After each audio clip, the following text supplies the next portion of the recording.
Hello guys! Once again, welcome na naman po sa ating YouTube channel. Ayan, so for today's content, magpa-product review na naman po tayo ng ating bagong NWOW ARBS3. So, ang NWOW ARBS3 ay battery type din po siya. Lead acid, lithium ion. Charging time niya is 6 to 8 hours. And power niya is 500 watts differential motor. Mile range or yung takbo niya is 67 to 70 km.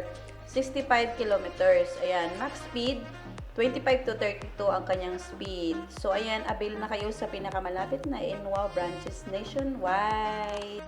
So pwede po siyang ma-avail ng hulugan and pwede niyo po itong ma-avail ng cash sa halagang 59,800 pesos. And 18 months naman po is 3,850 ang kanyang hulugan. So, ang requirements po is valid ID, barangay clearance, at ang co-maker din po, same lang po yung kanyang requirements.